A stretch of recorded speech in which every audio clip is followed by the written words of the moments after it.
अस्सलाम वालेकुम।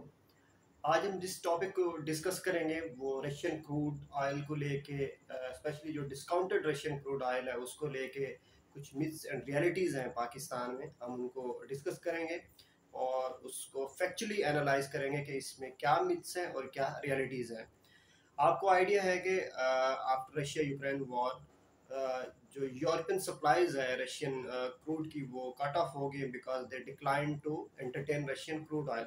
सो रशिया ने उस क्रूड ऑयल को एट डिस्काउंटेड प्राइस जो है वो rest of the world specially जो एशिया पैसिफिक है इसकी तरफ उसको डाइवर्ट किया।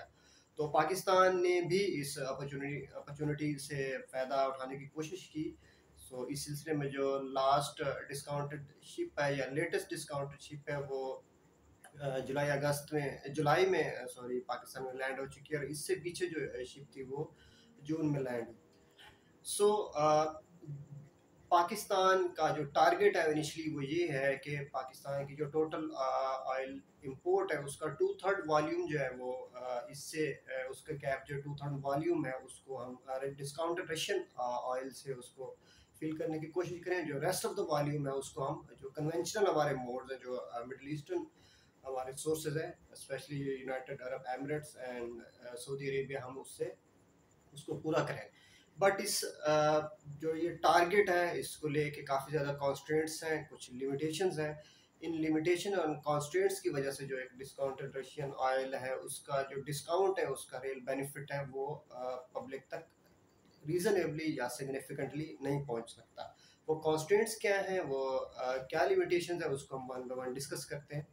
उसमें जो सबसे पहली लिमिटेशंस है वो ये है कि रशियन ऑयल जो है रशियन क्रूड ऑयल स्पेशली वो दुनिया भर में रशियन सुपर टैंकर्स में उसको ट्रांसपोर्ट किया जाता है।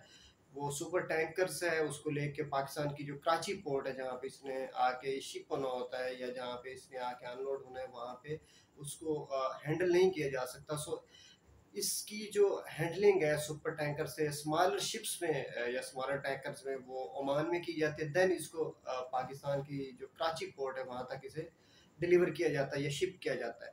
सो इस कॉन्स्टेंट की वजह से काफ़ी ज़्यादा टाइम कंज्यूम होता है। इस टाइम कंजप्शन को लेके जो एक रिक्वायर्ड वॉल्यूम है उसको पोर्ट में हैंडल नहीं किया जा सकता बिकॉज एक टाइम लैग आ जाता है। उस टाइम लैग को तब तक हम एंटरटेन या तब तक हम उस टाइम लैग को ख़त्म नहीं कर सकते जब तक हमारे पास ये पोर्ट हैंडलिंग कैपेसिटी नहीं आ सकती। सेकेंडली इस ऑयल को रशियन क्रूड ऑयल को पाकिस्तान में इंपोर्ट करने के लिए अगेन हमें डॉलर तो चाहिए नहीं बिकॉज डॉलर में रशियन ट्रेड जो है रशिया के साथ वो बैन हो चुकी है, सैंक्शन हो चुकी है from America and specially west. So हमें इसके लिए अल्टरनेट करेंसी चाहिए जो कि बेसिकली चाइनीज़ करेंसी युआन है। हम युआन में इस अपनी जो शिपमेंट्स आ रही है रशिया से डिस्काउंटेड ऑयल की उसको हम एंटरटेन कर रहे हैं। बट अगेन हमें युआन अचानक सब ट्रेड के लिए भी चाहिए। So as this will be in your knowledge के Pakistan is again facing severe foreign currency related crisis और उस फॉरेन करेंसी में युआन भी आ जाता है।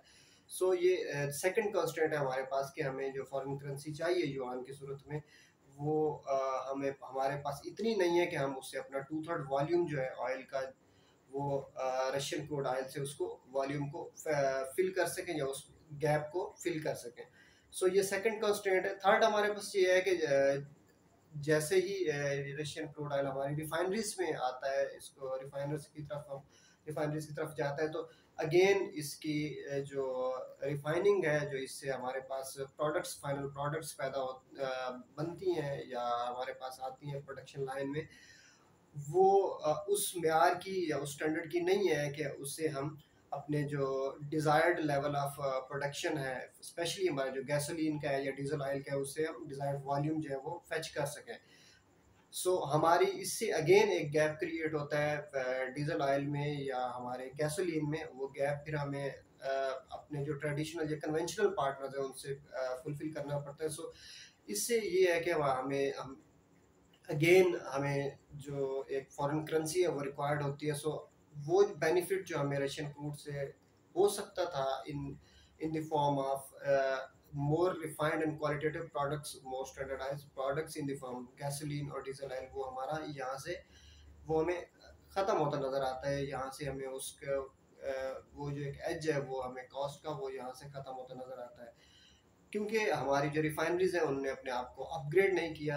अपग्रेड ना करने की वजह से जो रशियन क्रूड है, इससे जो सबसे ज़्यादा हमारे में फ्रैक्शन प्रोड्यूस होती है वो फ्यूल ऑयल की है। फ्यूल ऑयल चूँकि पाकिस्तान में रिक्वायर्ड नहीं है, so Pakistan need to export this fuel oil to the other destinations. So जैसे ही इसको शिप किया जाता है तो पाकिस्तान को इंपोर्ट करनी पड़ती है गैसोलीन या डीजल ऑयल की शिपमेंट्स, जो कि हमारा जो एक गैप क्रिएट होता है उसको फुलफिल करने के लिए। सो इंडस्ट्रियल एक्सपर्ट्स या रिफाइनरी एक्सपर्ट्स हैं, वो इसके लिए उन्होंने सोल्यूशन ढूंढने की कोशिश की है। वो सोल्यूशन ये निकाल रहे हैं कि इसके साथ हमें जो कन्वेंशनल हमारा सऊदी या यूएई बेस्ड हमारा क्रूड है उसको ब्लेंड किया जाए।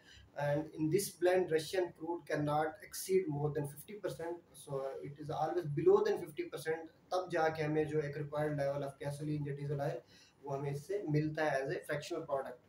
सो ये लिमिटेशंस हैं कि हमारी रिफाइनरीज अपग्रेडेड नहीं है। अपग्रेडेड ना होने की वजह से हम इससे जो एक एक अच्छा या सिग्निफिकेंट बेनिफिट है, जिससे इन रियल टर्म हमारी जो कॉस्ट है वो हम उसे नीचे ला सकते हैं, वो ले सकते थे। बट हम रिफाइनरीज ऑब्सोलीट रिफाइनिंग प्रोसेस और ऑब्सोलीट रिफाइनिंग टेक्नोलॉजीज की वजह से हम इसमें पीछे रह गए हैं, या हम इसका बेनिफिट ट्रूली हम रीप नहीं कर पाते। सो ये कुछ फैक्टर्स हैं, ये कुछ पैरामीटर्स हैं जिसकी वजह से जो रशियन क्रूड ऑयल है वो पाकिस्तान में लैंड तो हो रहा है, पाकिस्तान में आ तो रहा है, बट उसका जो एक सिग्निफिकेंट उससे कॉस्ट में डिक्लाइन है वो नहीं आ पाता, because these constants and these limitations are basically ये लिमिटेशन या ये कॉन्स्टेंट रास्ते में आड़े आ जाती हैं जब हम कहते हैं कि इससे कॉस्ट रिडक्शन हो या उसका कॉस्ट रिडक्शन का बेनिफिट है वो मैसेज तक पहुंचे। सो हम उम्मीद करते हैं कि इस डिस्कशन को आप प्रोडक्टिव पाएंगे, इंफॉर्मेटिव पाएंगे, और इसमें आप ऐड करेंगे अपने फीडबैक के थ्रू, ताकि हम इसको मज़ीद इंक्लूसिव और प्रोडक्टिव बना सकें। Thank you very much.